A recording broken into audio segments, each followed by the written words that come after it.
जय मसीह के मित्रों, मेरा विश्वास है हम सब अच्छे हैं। यद्यपि संसार मुथल पुथल है, समस्याएं बढ़ रही हैं, बेरोजगारी बढ़ रही हैं, लेकिन अपने लोगों को परमेश्वर पिता नहीं छोड़ता है। और इन दिनों मैंने बहुत करीबी से लोगों की गवाहियां सुनी है, खुद के जीवन में वो आशीषें पाई हैं जो परमेश्वर इन दिनों हमें दे रहा है और वचन के द्वारा समझा रहा है। शायद बाइबल में जिस चैप्टर को, जो कि एक गीत के रूप में सबसे ज्यादा बार मैंने पढ़ा है, वो है यहोवा मेरा चरवाहा है, मुझे कोई घटी ना हो, मुझे कुछ घटी ना हो। The Lord is my shepherd, I shall no want. और इस पूरे 6 पद के गीत में जो सबसे खूबसूरत मुझे एक बात लगती है, वह मेरे जी में जी ले आता है। और आज इसी बात को मैं वचन से आपके साथ बांटने जा रहा हूं कि वह अर्थात हमारा चरवाहा, हमारा रचयिता प्रभु परमेश्वर, सृजनहार, पालनहार, तारनहार हमारे जी में जी ले आता है। और आज हम देखेंगे कि कैसी कैसी परिस्थितियों में परमेश्वर हमारे जी में जी ले आता है। वचन की यही तो खूबसूरती है अजीजों, कि जब लोग मृत्यु की शैया में रहते हैं, परमेश्वर उन्हें बचाकर खड़ा कर देता है। याकूब की जो पत्री है नए नियम में, उसमें जो 5वां अध्याय है, उसमें बात लिखी गई है कि एलिया हमारे समान दुख सुख भोगी मनुष्य था, लेकिन जब उसने प्रार्थना की कि बारिश ना हो तो मेघ नहीं बरसा, और जब उसने कहा बारिश हो तो बारिश होने लगी। परमेश्वर से इतना करीब था। यह भी लिखा है कि अगर कलीसिया के प्राचीन तेल मरकर किसी रोगी के लिए प्रार्थना करें तो उसके अपराध परमेश्वर पिता क्षमा कर देगा और उसे बिस्तर से उठाकर खड़ा करेगा। लोगों के जी में जी ले आने वाला परमेश्वर का कलाम केवल पवित्र बाइबल में ही मिलता है और कहीं नहीं मिलता। ये मैं आपको प्रभु यीशु मसीह के नाम में 100% गारंटी के साथ कह सकता हूं। ये मेरा और बहुत से लोगों का जीवन का अनुभव है कि परमेश्वर का वचन जी में जी ले जाता है। दाऊद ने जो भजन 23 लिख दिया, केवल गीत के रूप में नहीं लिखा है, वो उसके जीवन के अनुभवों का निचोड़ है। कैसे शुरू में राजा साउल उसके जीवन को मारने के लिए लगा रहता था और उसके अपने लोग उसके दुश्मन थे।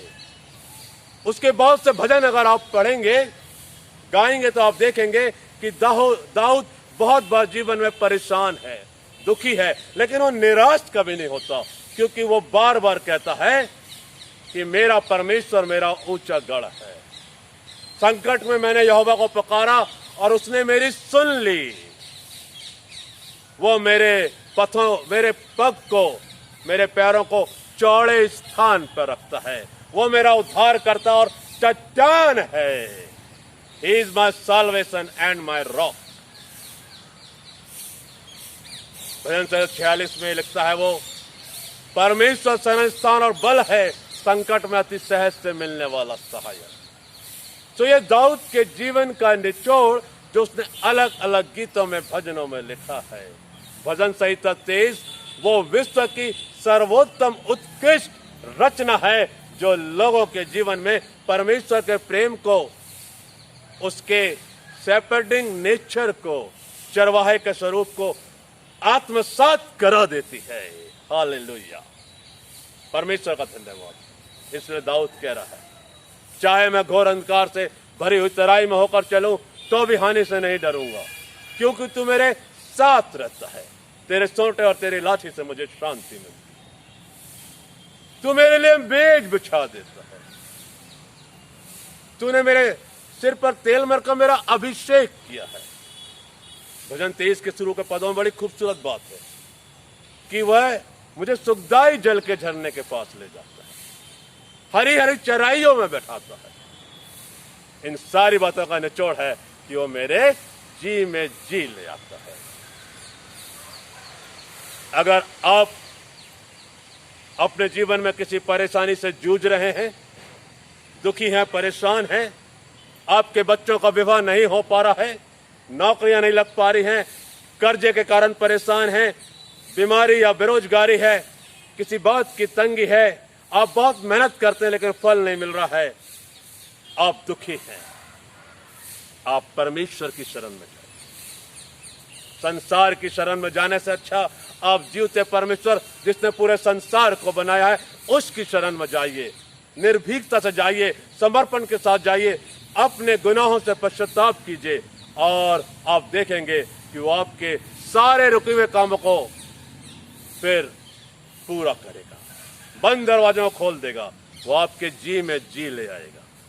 जब आप परमेश्वर के वचन पर विश्वास करते हैं, पालन करते हैं, परमेश्वर अपना प्रेम धारा की नाई उंडेल देता है और आपके जी में जी ले आता है। यिर्मयाह नबी विलाप गीत की पुस्तक में लिख रहे हैं, हम मिट नहीं गए, ये परमेश्वर की महाकरुणा का फल है, प्रति भोर वो नई होती जाती है।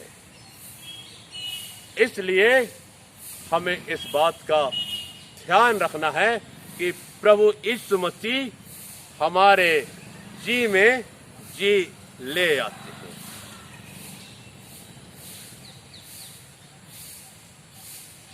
यशाया 59 और 12 से 15 में एक बड़ी महत्वपूर्ण बात लिखी गई है और मैं आपके साथ उसे पढ़ना चाहता हूं। यशाया उसका 59 और 12 से 15 तक ध्यान से सुनेंगे मेहरबानी से, क्योंकि हमारे अपराध तेरे सामने बहुत हुए हैं, हमारे पाप हमारे विरुद्ध साक्ष्य दे रहे हैं, हमारे अपराध हमारे संग हैं और हम अपना धर्म के काम जानते हैं। हमने यहोवा का अपराध किया है, हम उससे मुकर गए और अपने परमेश्वर के पीछे चलना छोड़ दिया। हम अंधेर करने लगे और उलटफेर की बातें कही, हमने झूठी बातें मन में गढ़ी और कहीं भी हैं। न्याय पीछे हटाया गया और धर्म दूर खड़ा रह गया। सच्चाई बाजार में गिर पड़ी और सिधाई प्रवेश करने नहीं पाती। क्यों? क्योंकि लोगों के जी आज बेचैन है, न्याय नहीं मिल रहा है, धर्म दूर खड़ा है, अधर्म चल रहा है, बिक रहा है, बाजार में झूठ बिक रहा है, सच्चाई बाजार में गिर पड़ी है, कोई सच्चाई के पीछे चलना नहीं चाहता और सिधाई प्रवेश नहीं कर पाई। इसलिए लोगों के जी में जी नहीं रहा है और ये तब तभी संभव होगा जब हम न्याय के पीछे चलेंगे, धार्मिकता का जीवन जिएंगे, सच्चाई को धारण करेंगे और सिधाई से परमेश्वर के भवन में प्रवेश करेंगे। जी में जी ले आने का अर्थ है हमारे मन में आनंद और शांति का होना। एक बड़ी ही शिकायत वाली बात गिनती 11:6 में इजराइलियों ने कहा मूसा से, हमारा जी घबरा गया है, यहां इस मन्ना के सिवा कुछ भी नजर नहीं आता। मैं आपको जरा तुलनात्मक अध्ययन करके बताना चाहता हूं ये कितना कठोर वचन है। परमेश्वर उन्हें स्वर्गीय मन्ना खिला रहा था, लेकिन वो असंतुष्ट पीढ़ी के लोग थे और परमेश्वर द्वारा खिलाए जाने वाले भोजन का तिरस्कार कर रहे थे। वो गुलामी के जीवन को मिस्र देश में याद कर रहे थे और परमेश्वर के दास को बार बार वो मानसिक आघात पहुंचा रहे थे और परमेश्वर को बड़ा दुख हुआ, क्रोध आया और उनमें से बहुत से लोग मर मिटे। हमारा जी तब घबराता है, बहुत से लोगों का जी इसलिए घबराता है क्योंकि उन्होंने अपने जीवन में कोई ऐसा काम किया है जो कि उनको समाज में खड़े होने नहीं दे रहा। शायद उन्होंने अन्याय का साथ दिया है, अधर्म के काम किए हैं, दूसरों के लिए परेशानी के कारण बने हैं, कुछ ऐसी कमाई की है जो कि सही तरीके से नहीं की गई है, अन्याय से कमाया हुआ धन है और इसलिए उनका जी घबराता रहता है। ये बात सच है और बाइबल में लिखी हुई एक एक बात सच है उतनी ही जितनी आसमान और जमीन के बीच का अंतर है। कि दोनों के बीच में जो अंतर है वो बिल्कुल दिखता है। वैसे ही लोगों के जीवन में जब वो दुखित होते हैं, उनका जी घबराता है, वो कारण में नजर आते हैं कि ऐसा क्यों हुआ, लेकिन परमेश्वर फिर भी उनको मौका देता है। उस दूसरे डाकू ने प्रभु से कहा, प्रभु मैं तो गुनहगार, मुझे क्षमा कीजिए, और जब आप अपने राज्य में आएंगे तो मेरी स्तुति लीजिएगा। प्रभु ने उसे क्षमा किया और स्वर्गीय राज्य में प्रवेश करने का मौका दे दिया। जो लोग प्रभु के सामने अपने पापों की तौबा किए, उन्होंने नया जीवन पाया। और आज संसार में जितने लोग प्रभु के सामने अपने गुनाहों से पश्चाताप कर लेंगे, अपनी गलतियों को मान लेंगे, वो नया जीवन पाएंगे। फिर हमारे जी में जी आ जाएगा, जी घबराएगा नहीं। रूत की पुस्तक में एक बहुत खूबसूरत बात है कि जब रूत को बोआज के द्वारा पुत्र हुआ, बोआज तो एक वयस्क उम्र का व्यक्ति था, लेकिन नयोमी के लिए आशीष का कारण हुआ वो बच्चा।